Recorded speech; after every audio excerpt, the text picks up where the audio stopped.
It's kind of appropriate to follow Kristen and Cynthia in this because Kristen and I spent a year and a half in every school facility, and we came up with a very comprehensive facilities plan.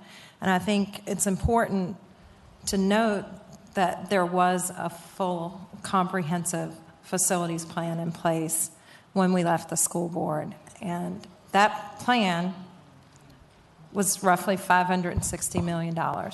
What we're trying to fund right now is every single building remaining open. So if we're talking about a comprehensive funding plan, we first must have a comprehensive facilities plan that consolidates buildings and cuts cost. If we're spending so much on square footage and we're keeping open chronically under-enrolled buildings, we are doing every child in the city a disservice.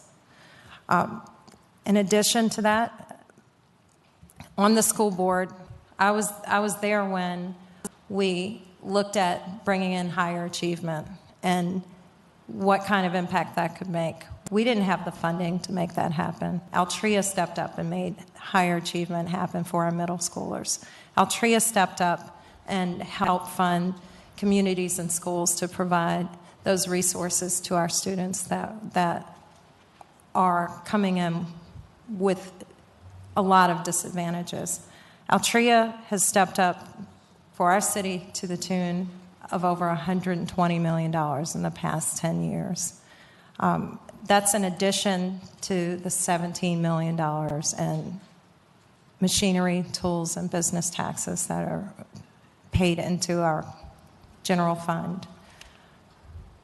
I think this push for what is purported to be $5 million in revenue from a tax is very risky, and I would like to know what the plan is if Philip Morris does decide to relocate right over the line in Chesterfield or Henrico, what we're going to do to fill the $17 million hole in the budget.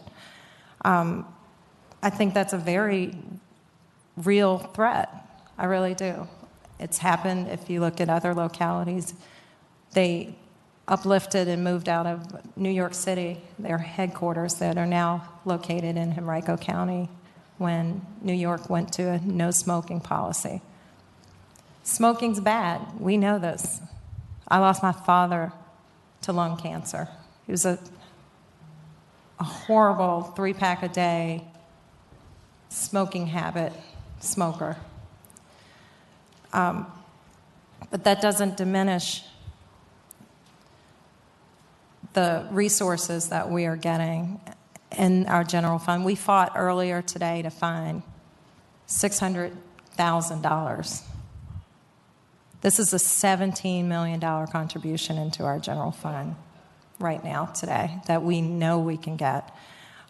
When we heard in Finance Committee testimony from alcohol, tobacco, and firearm representative, a representative from there who talked about those secondary illegal markets and how much it would cost to enforce illegal cigarettes coming into the city and how easily that happens when the counties are not allowed by state law to tax cigarettes. So we'd be creating a market that is non-competitive and would disproportionately impact minority-owned small businesses in those convenience stores. So with that, I mean, there are many, many more points.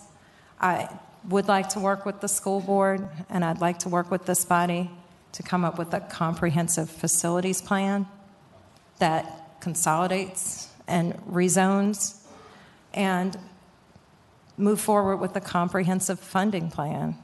But at this point, we are throwing pennies at thousands of dollar problems. So I don't think this is a solution. I think it's unsustainable. I think it's a Band-Aid, and I don't think it's smart to go this route. I think it's very short-sighted. So I can't support this as it is.